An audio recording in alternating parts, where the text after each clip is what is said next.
Mary changed my life and my family's life na in the midst of the challenges that I'm going through, na kailangan ko magtiwala sa Diyos. Maria din ang siyang gumagabay sa akin tungo sa landas ng kabanalan sa tuwing ako ay nahihirapan Sa pamamagitan nito ay nagbibigyan kami ng gabay upang mas mahalin ang ating Panginoon at manampalataya ng buong puso. Alay sa Kanya, ipagdasal mo kung ano ang gusto mong ipaabot sa Kanya para ay idalangin niya to sa Kanyang anak.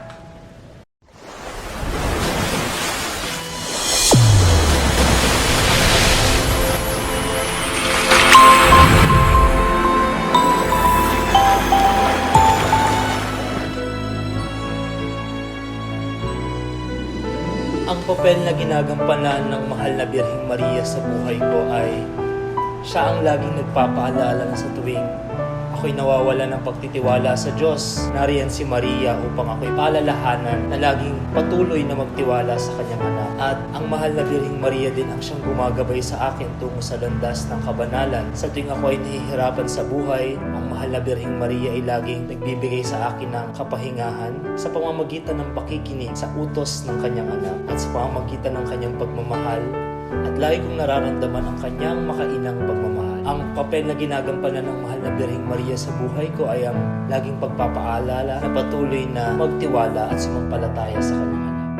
Marahil napakalaki ng ginampanan ng mahal na Birhen sa buhay ko simula pagkabata ko dahil namulat ako sa pagdarasal ng banal na Santo Rosario sa pamamagitan ng isang babaeng matanda sa aming barangay. At sa pamamagitan nito ay hinikayat niya ang mga kabataan at bata na sumama sa kung tawagin ay Black Rosary sa aming barangay. Ang banal na Santo Rosario ang isa sa dasal na aking unang nakabisado noong kabataan. At marahil ito yung naging gabay ko para makilala ang mahal na Birhen sa buhay ko. At yun yung naging way upang mas malaman ko kung ano ang halaga ng isang ina sa buhay natin. Sa pamamagitan ng mahal na Birhen, mas nakikilala natin ang Panginoon at sa pamamagitan ng mahal na Birhen, ipinoportrait nito ang ating mga ina na kung saan ay handang gumabay anumang mangyari sa buhay natin. Handa silang gumabay at itama ka sa mga pagkakamali mo sa buhay. Ano nga bang papel ng mahal na Birhen sa bukasyon ko? Yung puso niya, kasi masyado ako na-hook or na-carry dun sa sinabi niya, Fiat voluntas tua. So let it be done unto me according to your word. Na sa bukasyon ko itong aking tinatahak, yung tinig ng Panginoon aking pinapakinggan. Na sa pagpapatuloy ko sa aking bukasyon, na masunod or magaya ko yung puso niya. Pusong sumusunod, pusong nakikinig, at pusong mayroong wisdom na ipagpatuloy or makinig sa tinig ng Panginoon at isentro ang buhay sa Panginoon. Ang mahal na Birhen ay malaki ang ginampanan niya sa bokasyon ko. Alam niyo po na nagsimula siguro ang aking bokasyon sa pagsama sa, may tinatawag kami sa aming barangay na kada linggo meron kaming rosary at sinasama ko lagi ng lola ko. Sa napakabatang edad, doon ko natutunan kung paano magkaroon ng malalim na debosyon. Doon ko natutunan kung paano magkaroon ng malalim na connection sa Diyos sa pamamagitan ng ina. At doon ko napagtanto na tinatawag ako ng Diyos. Tinatawag niya ako upang magmahal. Tinatawag niya ako upang maglingkod. Dahil alam ko po na ang Diyos at ang ina ay may connection sa bawat isa. At nawa, turuan ako ng ina na magkaroon din ng connection sa kanyang anak.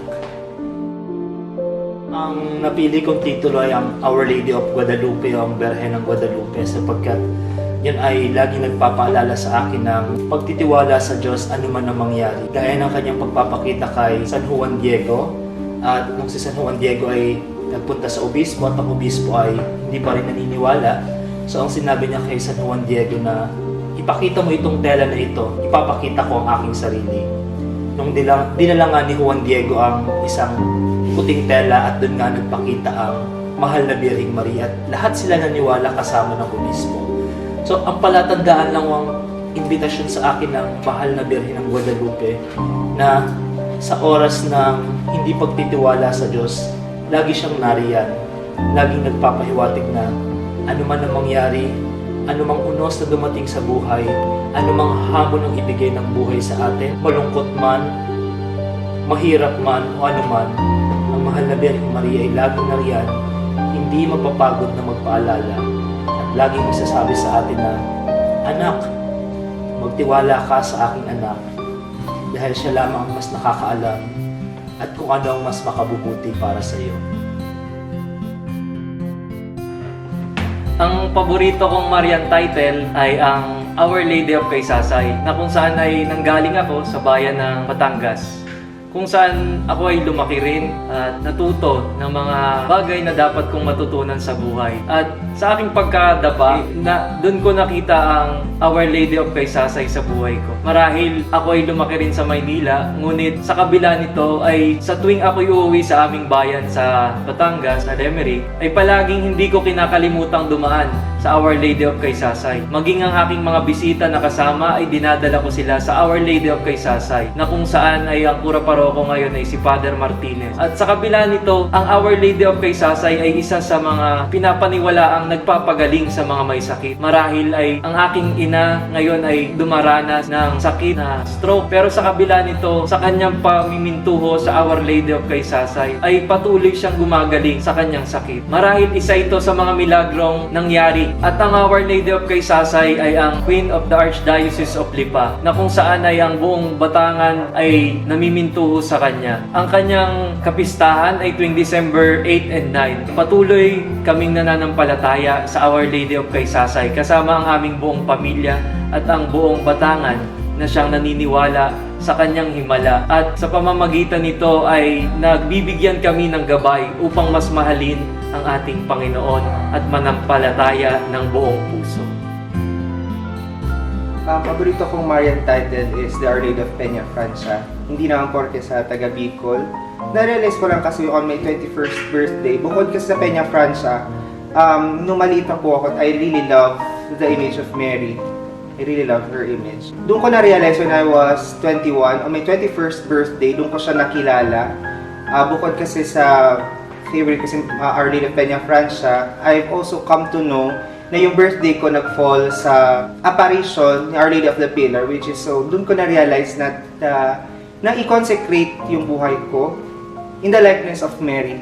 And that's how Mary changed my life and my family's life, na in the midst of the challenges that I'm going through, na kailangan ko magtiwala sa Diyos. Itiwala lahat sa Diyos because God is the center of my life.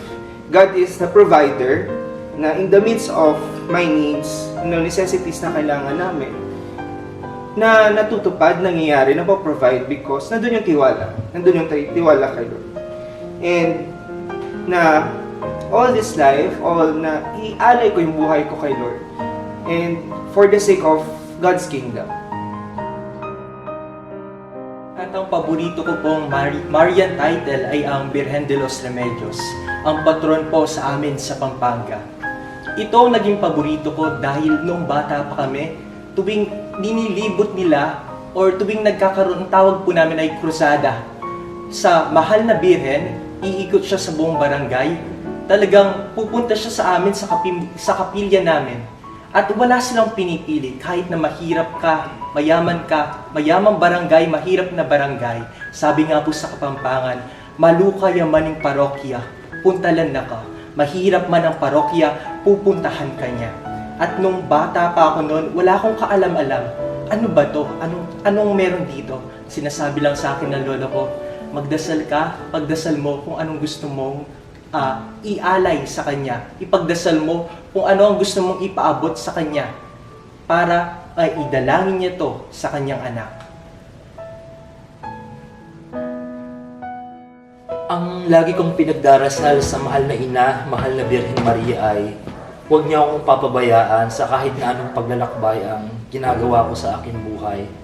At lagi kong hinihiling sa mahal na Birheng Maria na sana matulungan niya ako sa bukasyon na aking tinatahak, sa paglalakbay na aking tinatahak tungo sa landas ng kabanalan. Dalangin ko sa mahal na Birheng Maria na sana patuloy ang kanyang paggabay, magkasala man ako, dumami man ang kasalanan ko. Alam ko na nariyan ang mahal na Birhen na lagi magpapaalala sa akin na humingi ng pagpapatawad sa Diyos, sa kanyang anak, at patuloy na magtiwala. Ang lagi kong dalangin sa kanya ay sana ay huwag niya akong pakabayaan sa ganitong hamon ng buhay, sa pagharap ko sa mga unos na darating.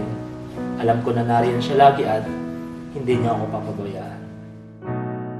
Ang dasal na laging ipinagdarasal ko sa mahal na Birhen ay ang walang iba kundi ang banal na Santo Rosario, na kung saan maging dito sa seminaryo ay palagi naming dinarasal tuwing bago matulog, pagkagising sa umaga. Marahil ito ang magiging gabay namin, ang bawat misteryo nito ang magpapaalala sa amin sakaling kami ay magkaroon ng problema dito sa seminaryo o mga pangyayaring hindi namin inaasahan. Ang mga misteryo ang siyang magiging gabay namin upang muling bumangon at ipagpatuloy ang aming bukasyon sa pagpapari.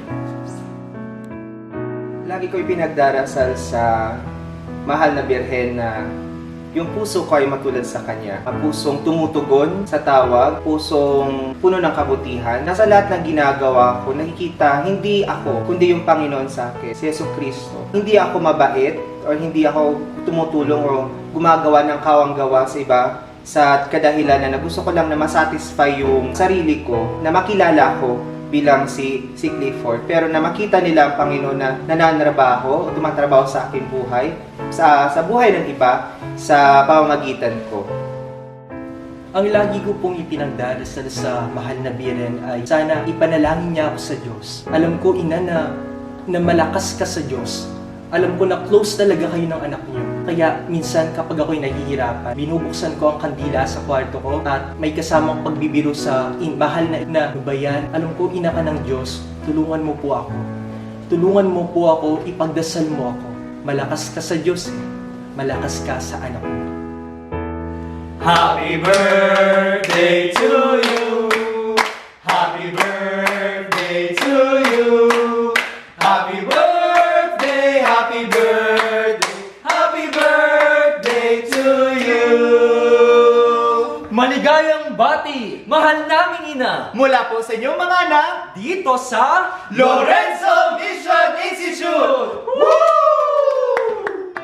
Be part of our community. Be a missionary priest. LMI. Lorenzo Mission Institute! Ito po ang inyong ka-Wednesday ka-good vibes at kalaya tungo sa isang misyon. Sama na dito sa Row, row, row your boat gently down the stream.